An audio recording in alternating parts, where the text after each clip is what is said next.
ਸਤਿ ਸ੍ਰੀ ਅਕਾਲ। ਤੁਸੀਂ ਦੇਖ ਰਹੇ ਹੋ ਤਖਤ ਪੰਜਾਬ। ਮੈਂ ਤੁਹਾਡੇ ਨਾਲ ਸੁਖਵਿੰਦਰ ਸਿੰਘ, ਮੇਰੇ ਨਾਲ ਉੱਗੇ ਅਰਥ ਵਿਗਿਆਨੀ ਡਾਕਟਰ ਗਿਆਨ ਸਿੰਘ ਮੌਜੂਦ ਨੇ। ਗੱਲਬਾਤ ਦਾ ਵਿਸ਼ਾ ਤੁਹਾਨੂੰ ਦੱਸ ਦਈਏ ਕਿ ਖੇਤੀ ਦੇ ਉੱਤੇ ਹੋਏਗਾ, ਕਿਸਾਨਾਂ ਦੇ ਮਸਲਿਆਂ ਤੇ, ਐਮਐਸਪੀ ਦੇ ਉੱਤੇ ਹੋਏਗਾ ਤੇ ਸਰਕਾਰ ਦੀ ਨੀਅਤ ਦੇ ਉੱਤੇ ਵੀ ਹੋਏਗਾ। ਸਵਾਗਤ ਹੈ ਤੁਹਾਡਾ ਗਿਆਨ ਸਿੰਘ ਜੀ।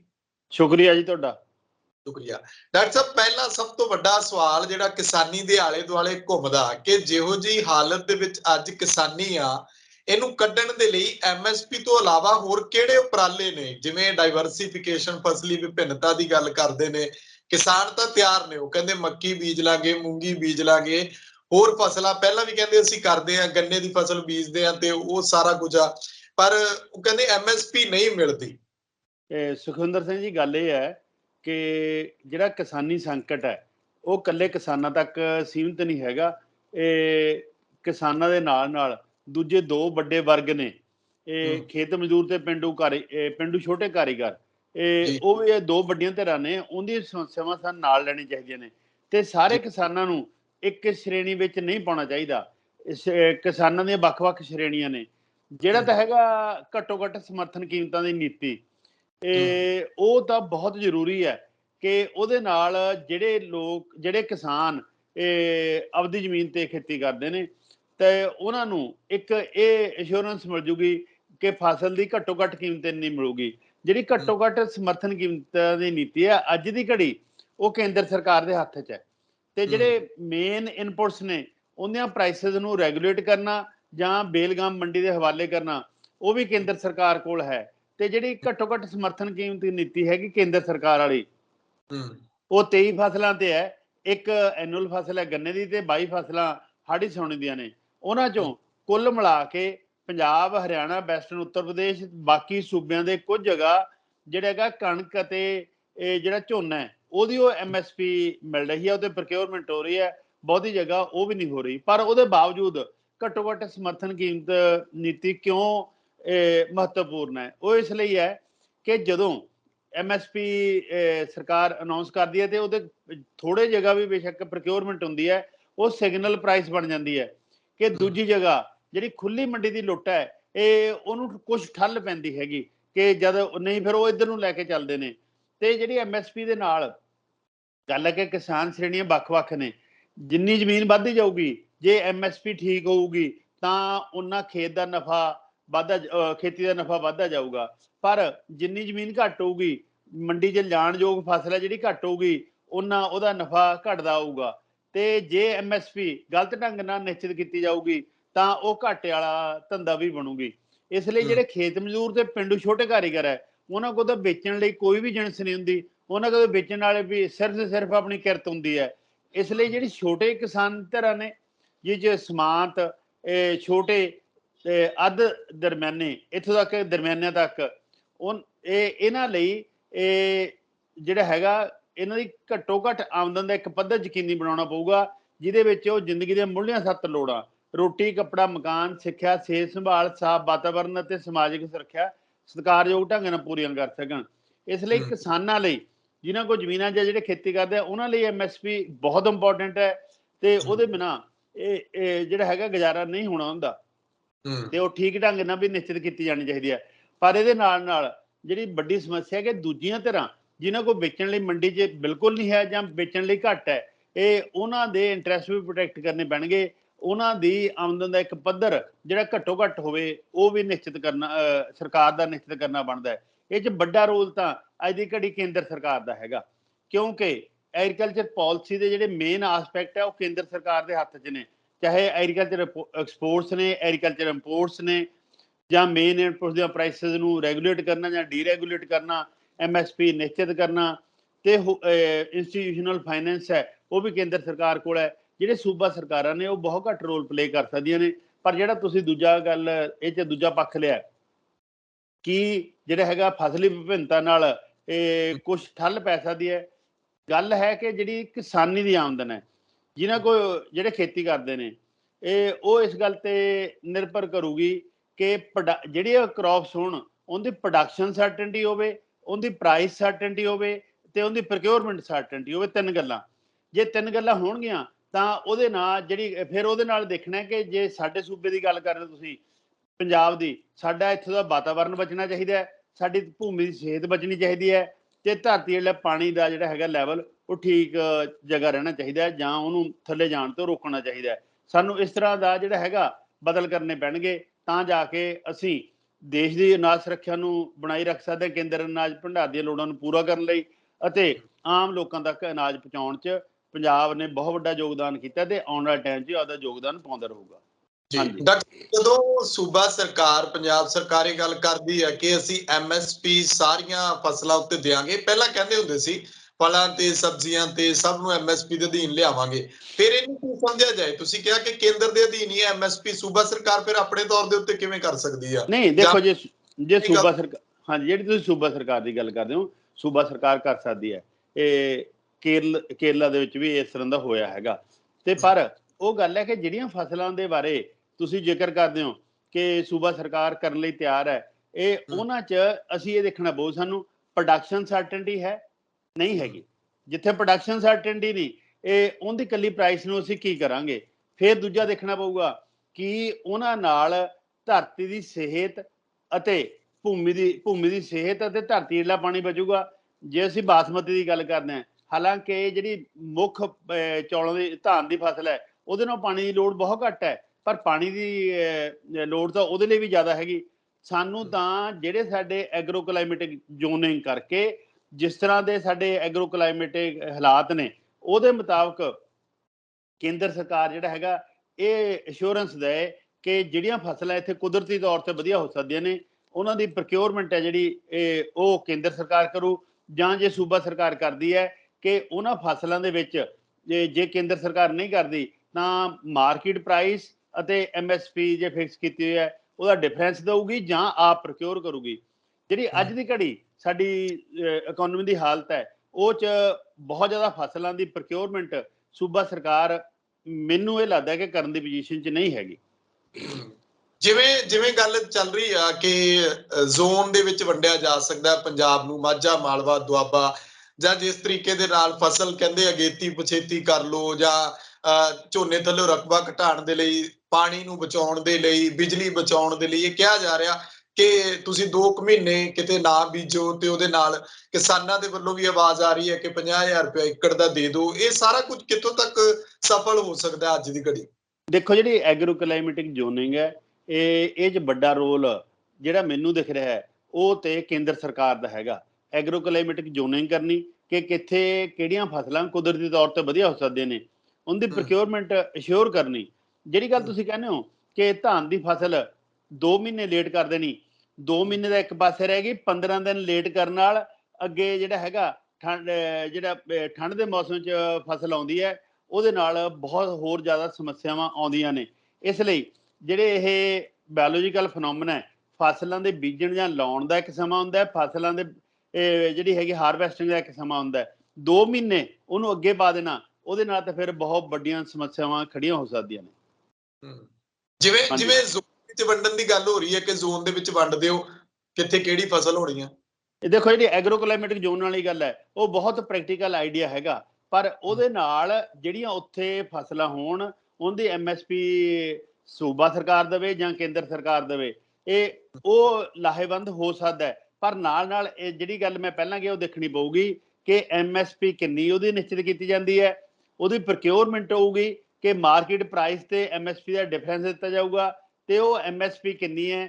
ਤੇ ਉੱਥੇ ਫਿਰ ਵੱਡੀ ਸਮੱਸਿਆ ਜਿਹੜੀ ਉਹਦੇ ਨਾਲ ਉੱਥੇ ਫਸਲਾਂ ਉਹ ਰਿਕਮੈਂਡ ਕਰਦੇ ਨੇ, ਉਹਦੀ ਪ੍ਰੋਡਕਸ਼ਨ ਸਰਟਨਟੀ ਕਿੰਨੀ ਕੁ ਹੈਗੀ, ਫਸਲਾਂ ਦੇ ਮਰਨ ਦਾ ਕਿੰਨਾ ਕੁ ਹੈਗਾ। ਕਣਕ ਹੈ, ਇਹ ਧਾਨ ਹੈ, ਇਹਦੀ ਪ੍ਰੋਡਕਸ਼ਨ ਸਰਟਨਟੀ ਰਹਿੰਦੀ ਹੈ। ਐਤਕੀ ਕਣਕ ਦਾ ਝਾੜ ਜਿਹੜਾ ਘਟਿਆ 8-10 ਕੁਇੰਟਲ ਏਕੜ ਦਾ, ਬਹੁਤ ਲੰਬੇ ਸਮੇਂ ਬਾਅਦ ਜ਼ਿਆਦਾ ਗਰਮੀ ਪੈਣ ਕਰਕੇ ਘਟਿਆ। ਜਿਹੜੀਆਂ ਦੂਜੀਆਂ ਫਸਲਾਂ ਨੇ ਉਹਦੇ ਵਿੱਚ ਜਿਹੜਾ ਹੈਗਾ ਝਾੜ ਬਹੁਤ ਜ਼ਿਆਦਾ ਘਟ ਜਾਂਦਾ ਹੈਗਾ, ਜਿਹਦੇ ਕਰਕੇ ਕਿਸਾਨਾਂ ਨੂੰ ਉਹਨੂੰ ਝੱਲਣਾ ਬਹੁਤ ਔਖਾ ਹੈ। ਜਿਹੜੀ ਉਹਦੀ ਮੰਗ ਹੈ 50,000 ਦੀ, ਉਹਦੀ ਕੈਲਕੂਲੇਸ਼ਨ ਹੋਊਗੀ। ਗੱਲ ਕੁੱਲ ਮਿਲਾ ਕੇ ਹੈਗਾ ਕਿ ਆਮਦਨ ਦਾ ਇੱਕ ਘੱਟੋ ਘੱਟ ਪੱਧਰ ਸਰਕਾਰਾਂ, ਭਾਵੇਂ ਸੂਬਾ ਸਰਕਾਰ ਹੈ ਭਾਵੇਂ ਕੇਂਦਰ ਸਰਕਾਰ ਹੈ, ਉਹ ਅਸ਼ੋਰ ਕਰਨ, ਉਹਦੇ ਨਾਲ ਗੱਲ ਬਣਨੀ ਹੈ। ਅਤੇ ਜਿਹੜੇ 2 ਵਰਗ ਨੇ MSP ਤੋਂ ਬਾਹਰ ਵੀ ਨੇ, ਜਿਹੜੇ ਖੇਤ ਮਜ਼ਦੂਰ ਆ ਤੇ ਪਿੰਡ ਛੋਟਾ ਕਾਰੀਗਰ ਹੈ, ਉਹਨਾਂ ਲਈ ਤਾਂ MG ਨਰੇਗਾ ਵਰਗੀਆਂ ਹੋਰ ਬਹੁਤ ਸਾਰੀਆਂ ਸਕੀਮਾਂ ਅਤੇ ਇੰਪਲਾਇਮੈਂਟ ਦੇ ਦਿਨ ਬਹੁਤ ਜ਼ਿਆਦਾ ਤੇ ਮਿਨੀਮਮ ਵੇਜੇਜ ਤੋਂ ਘੱਟੋ ਘੱਟ ਬਰਾਬਰ ਜਾਂ ਉਸ ਤੋਂ ਵੱਧ ਉਹ ਮਜ਼ਦੂਰੀ ਨਿਸ਼ਚਿਤ ਕਰਨੀ ਪਊਗੀ, ਤਾਂ ਜਾ ਕੇ ਕਿਤੇ ਗੱਲ ਬਣੂਗੀ ਤੇ ਜਿਹੜੇ ਖੇਤੀਬਾੜੀ ਦੇ ਤਿੰਨੇ ਵਰਗ ਹੈ ਖੇਤੀਬਾੜੀ ਦੇ ਖੇਤਰ ਤੇ ਨਿਰਭਰ, ਉਹ ਸੁਖੀ ਬਚ ਸਕਣ। ਡਾਕਟਰ ਸਾਹਿਬ, ਜਿਹੜੀ ਫਸਲ ਦੀ ਪ੍ਰੋਕਿਉਰਮੈਂਟ ਦੀ ਗੱਲ ਕਰਦੇ ਹੋ ਤੁਸੀਂ, ਸਾਂਭ ਸੰਭਾਲ ਦੀ, ਪਿਛਲੇ ਦਿਨਾਂ 'ਚ ਤੁਸੀਂ ਦੇਖਿਆ ਹੋਣਾ ਕਿ ਅਡਾਨੀ ਦੇ ਸਾਈਲੋ ਦੇ ਬਾਹਰ ਲੰਮੀਆਂ ਕਤਾਰਾਂ ਦੇਖਣ ਨੂੰ ਮਿਲ ਰਹੀਆਂ। ਫਿਰ ਬਾਅਦ ਦੇ ਵਿੱਚ ਇਹ ਕਿਹਾ ਗਿਆ ਕਿ ਐਫਸੀਆਈ ਨੇ ਉੱਥੋਂ ਉਹਨਾਂ ਤੋਂ ਮਤਲਬ ਕਿ ਆਪਣੀ ਸਾਂਭ ਸੰਭਾਲ ਦੇ ਲਈ ਸਾਈਲੋ ਨੂੰ ਜਿਹੜਾ ਉਹ ਕਹਿ ਦਿੱਤਾ ਆ, ਇਹ ਕੋਈ ਅਡਾਨੀ ਦੇ ਵੱਲ ਨਹੀਂ ਜਾ ਰਿਹਾ। ਇਹ ਕਿੱਥੋਂ ਤੱਕ ਠੀਕ ਆ?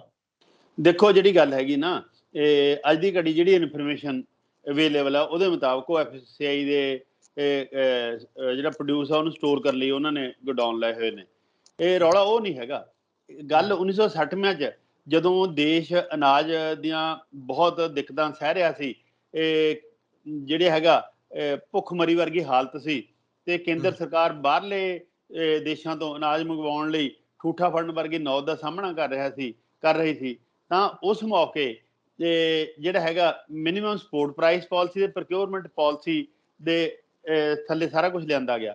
ਪਰ ਜਿਸ ਤਰ੍ਹਾਂ ਰੈਗੂਲੇਟਡ ਮਾਰਕੀਟਸ ਆਈਆਂ, ਰੈਗੂਲੇਟਡ ਮਾਰਕੀਟਸ ਦੇ ਵਿੱਚ ਕਾਫੀ ਹੱਦ ਤੱਕ ਪ੍ਰੋਟੈਕਟ ਕੀਤਾ ਗਿਆ, ਕੁਝ ਨੁਕਸ ਵੀ ਆਏ, ਪਰ ਜਿਹੜਾ ਇਹ ਕਾਰਪੋਰੇਟ ਅਦਾਰੇ ਇਹਦੇ ਵਿੱਚ ਖੇਤੀਬਾੜੀ 'ਚ ਆਉਣ ਨੂੰ ਫਿਰਦੇ ਨੇ ਜਾਂ ਥੋੜ੍ਹਾ ਬਹੁਤ ਆਏ ਨੇ, ਉਹ ਕਦੇ ਵੀ ਜਿਹੜਾ ਹੈਗਾ ਇਹ ਜਿਹੜੇ ਕਿਸਾਨ ਖੇਤੀਬਾੜੀ ਦੇ ਨਿਰਭਰ ਵਰਗ ਆ ਉਹਦੇ ਹੱਕ 'ਚ ਨਹੀਂ ਹੋ ਸਕਦੇ, ਕਿਉਂਕਿ ਸਾਡੇ ਕੋਲ ਅੱਜ ਦੀ ਘੜੀ ਪੂਰੇ ਦੇਸ਼ ਦੇ ਪੱਧਰ ਤੇ 50% ਕਿਰਤ ਸ਼ਕਤੀ ਖੇਤੀਬਾੜੀ ਤੇ ਨਿਰਭਰ ਕਰਦੀ ਹੈ। ਉਦਯੋਗਾਂ 'ਚ ਸਾਡੇ ਕੋਲ ਇੰਪਲਾਇਮੈਂਟ ਆਲਰੇਡੀ ਨੈਗੇਟਿਵ ਹੈਗੀ, ਇੰਪਲਾਇਮੈਂਟ ਗਰੋਥ ਰੇਟ। ਇਹ ਸਰਵਿਸ ਸੈਕਟਰ 'ਚ ਥੋੜ੍ਹੀ ਜਿਹੀ ਇੰਪਲਾਇਮੈਂਟ ਦੇ ਪੋਸੀਬਿਲਿਟੀਜ਼ ਹੈਗੀਆਂ, ਪਰ ਉਹ ਬਹੁਤ ਜਿਹੜੇ ਫਟਾਫਟ ਇੰਗਲਿਸ਼ ਬੋਲਣ ਵਾਲੇ ਤੇ ਕੰਪਿਊਟਰ ਦਾ ਕੰਮ ਕਰਨ ਵਾਲੇ ਉਹਨਾਂ ਲਈ ਥੋੜ੍ਹੀ ਹੈਗੀਆਂ। ਤੇ ਅੱਜ ਇਹਨਾਂ ਨੂੰ ਕੱਢ ਕੇ ਲੈ ਕੇ ਕਿੱਥੇ ਜਾਵਾਂਗੇ, ਉਹ ਵੱਡਾ ਇਸ਼ੂ ਹੈਗਾ। ਇਸ ਲਈ ਜਿਹੜਾ ਤੁਸੀਂ ਅਡਾਨੀ ਵਾਲੀ ਗੱਲ ਕਰਦੇ ਹੋ, ਜਦੋਂ 1960 'ਚ ਖੇਤੀਬਾੜੀ ਦੀ ਨਵੀਂ ਯੁਗਤ ਅਪਣਾਈ, ਉੱਥੇ ਜਿਹੜੀ ਸਾਡੀ ਭਾਈਚਾਰੇ ਵਾਲੀ ਖੇਤੀਬਾੜੀ ਸੀ, ਇਹ ਸਵੈ ਨਿਰਭਰਤਾ ਵਾਲੀ ਖੇਤੀਬਾੜੀ ਸੀ, ਉਹਨੂੰ ਅਸੀਂ ਕਮਰਸ਼ੀਅਲ ਖੇਤੀਬਾੜੀ ਬਣਾਤਾ। ਕਿਸਾਨ ਨੂੰ ਇਹ ਨਫੇ ਦੇ ਪਿੱਛੇ ਲਾਤਾ। ਕਿਸਾਨ ਨੂੰ ਜਿੱਥੇ ਹੁਣ ਥੋੜ੍ਹੇ ਪੈਸੇ ਵੱਧ ਮਿਲਦੇ ਨੇ, ਕਿਸਾਨ ਉੱਧਰ ਨੂੰ ਭੱਜਦਾ। ਸਿਰਫ ਕਿਸਾਨ ਸੰਘਰਸ਼ ਦਾ ਮੌਕਾ ਸੀ ਜਿਹਦੇ ਵਿੱਚ ਉਹਨਾਂ ਨੇ ਵਿਰੋਧ ਕੀਤਾ ਕਿ ਅਸੀਂ ਕਾਰਪੋਰੇਟ ਅਦਾਰਿਆਂ ਨੂੰ ਨਾਲ ਨਹੀਂ ਵਰਤਣਾ ਜਾਂ ਉਹਨਾਂ ਨੂੰ ਕੁਛ ਜ਼ਿਆਦਾ ਵੇਚਣਾ ਖਰੀਦਣਾ ਨਹੀਂ।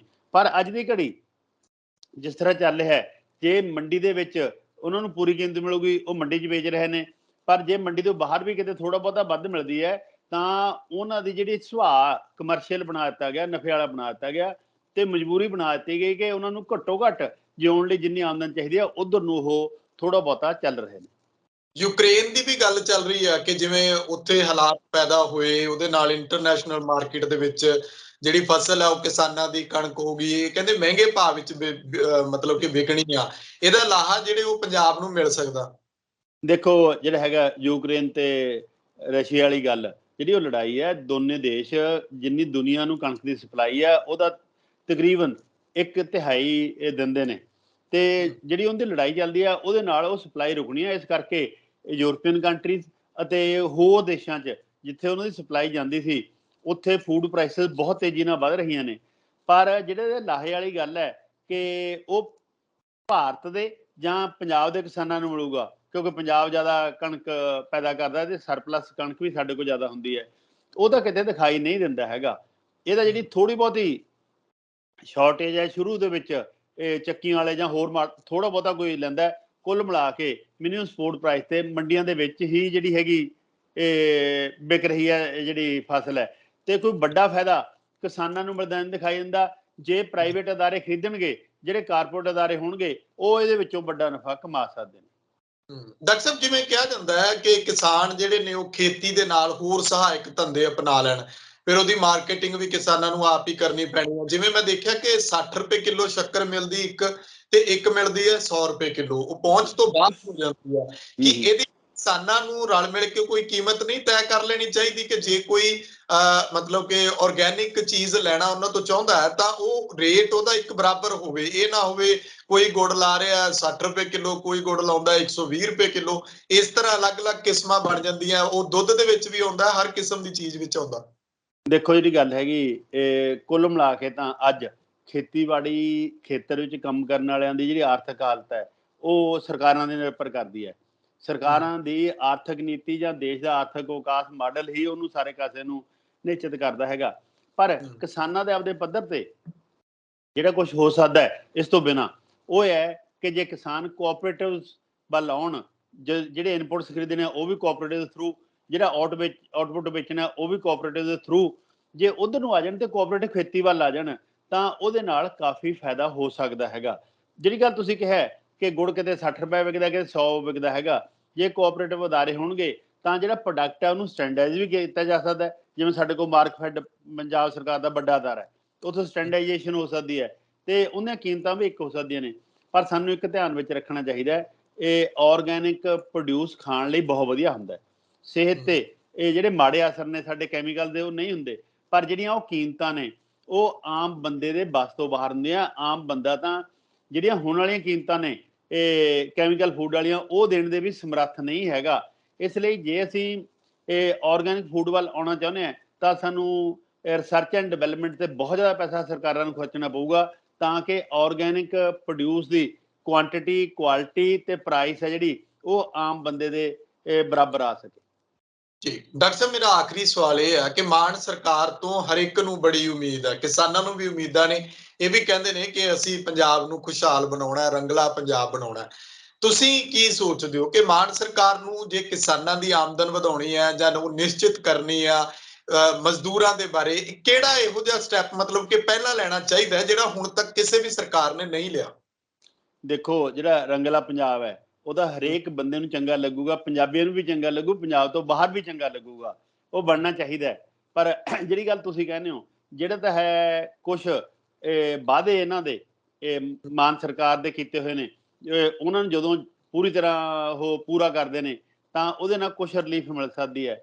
ਜਿਹੜੀ ਵੱਡਾ ਸੁਧਾਰ ਹੈ ਉਹ ਮੈਨੂੰ ਲੱਗਦਾ ਹੈ ਕਿ ਵੱਡਾ ਸੁਧਾਰ ਹੋਣਾ ਹੈ ਜਦੋਂ ਸੰਘੀ ਢਾਂਚੇ ਦੀ ਮਜ਼ਬੂਤੀ ਹੋਊਗੀ, ਫੈਡਰਲਿਜ਼ਮ ਦੀ ਮਜ਼ਬੂਤੀ ਹੋਊਗੀ, ਸਟੇਟ ਨੂੰ ਕੁਛ ਕਰ ਲਾਉਣ ਦੇ ਅਧਿਕਾਰ ਮਿਲਣਗੇ, ਆਪਦਾ ਜਿਹੜਾ ਹੈਗਾ ਹੋਰ ਅਧਿਕਾਰ ਮਿਲਣਗੇ। ਉਹਦੇ ਨਾਲ ਹੈਗਾ ਉਹ ਇਕੱਲਾ ਪੰਜਾਬ ਨਹੀਂ, ਦੇਸ਼ ਦੇ ਵਿੱਚ ਜਿੱਥੇ ਆਪੋਜੀਸ਼ਨ ਪਾਰਟੀਆਂ ਦਾ ਰੂਲ ਹੈਗਾ ਐਨਡੀਏ ਤੋਂ ਬਿਨਾਂ, ਤੇ ਉਹ ਜਾਂ ਜਿਹੜੇ ਇਹਦੇ ਹੱਕ 'ਚ ਹੋਰ ਲੋਕ ਨੇ ਉਹ ਰਾਏ ਮਜ਼ਬੂਤ ਕਰਨੀ ਪਊ ਕਿ ਅਸੀਂ ਸੂਬਿਆਂ ਨੂੰ ਮਜ਼ਬੂਤ ਕਰੀਏ।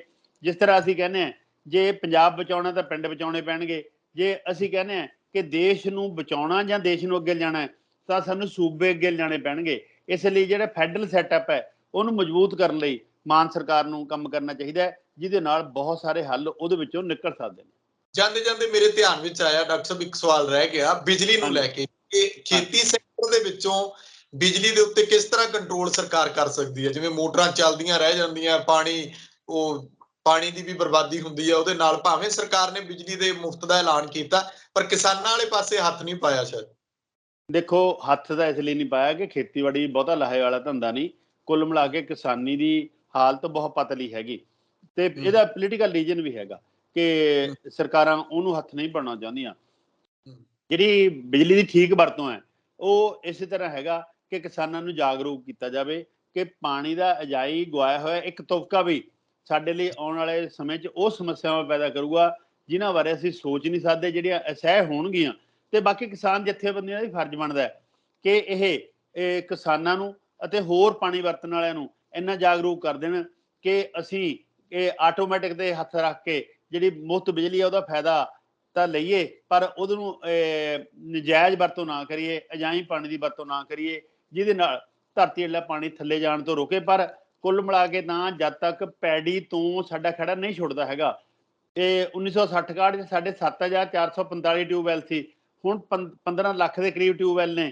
ਇਸ ਲਈ ਵੱਡੀ ਤਾਂ ਗੱਲ ਜਿਹੜੀ ਪਾਣੀ ਦੀ ਹੈ ਉਹ ਹੋਣੀ ਹੈ ਪੈੜੀ ਤੋਂ ਖੜਾ ਛਡਾ ਕੇ, ਝੋਨੇ ਤੋਂ ਖੜਾ ਛਡਾ ਕੇ। ਪਰ ਕਿਸਾਨਾਂ ਦੇ ਆਪਦੇ ਪੱਧਰ ਤੇ ਵੀ ਕੁਝ ਕੋਸ਼ਿਸ਼ਾਂ ਹੋ ਸਕਦੀਆਂ ਨੇ ਜਿਹਦੇ ਨਾਲ ਥੋੜਾ ਬਹੁਤਾ ਰਿਲੀਫ ਮਿਲ ਸਕਦਾ ਹੈ। ਜੀ, ਕਿਸਾਨ ਮਜ਼ਦੂਰ ਤੇ ਖੇਤੀ ਜਿਹੜੀ ਆ ਉਹ ਪੰਜਾਬ ਦਾ ਨਿਖੜਵਾ ਅੰਗ ਹੈ, ਇਹਦੇ ਤੋਂ ਬਿਨਾਂ ਜਿਹੜਾ ਗੁਜ਼ਾਰਾ ਨਹੀਂ, ਇਹਦੇ ਤੋਂ ਬਿਨਾਂ ਪੰਜਾਬ ਅਧੂਰਾ ਲੱਗਦਾ। ਇਹਦੇ ਵਿੱਚ ਕਿਸ ਤਰ੍ਹਾਂ ਦੇ ਸੁਧਾਰ ਹੋ ਸਕਦੇ ਨੇ, ਇਹਦੇ ਬਾਰੇ ਮੈਂ ਦਰਸ਼ਕਾਂ ਨੂੰ ਅਪੀਲ ਕਰਾਂਗਾ ਕਿ ਤੁਸੀਂ ਵੀ ਆਪਣੇ ਵਿਚਾਰ ਕਮੈਂਟ ਜ਼ਰੂਰ ਕਰਿਓ। ਤਖਤ ਪੰਜਾਬ ਨੂੰ ਸਬਸਕ੍ਰਾਈਬ ਕਰੋ। ਡਾਕਟਰ ਸਾਹਿਬ, ਤੁਹਾਡਾ ਬਹੁਤ ਬਹੁਤ ਸ਼ੁਕਰੀਆ, ਧੰਨਵਾਦ। ਸ਼ੁਕਰੀਆ ਸੁਖਵਿੰਦਰ ਜੀ ਤੁਹਾਡਾ।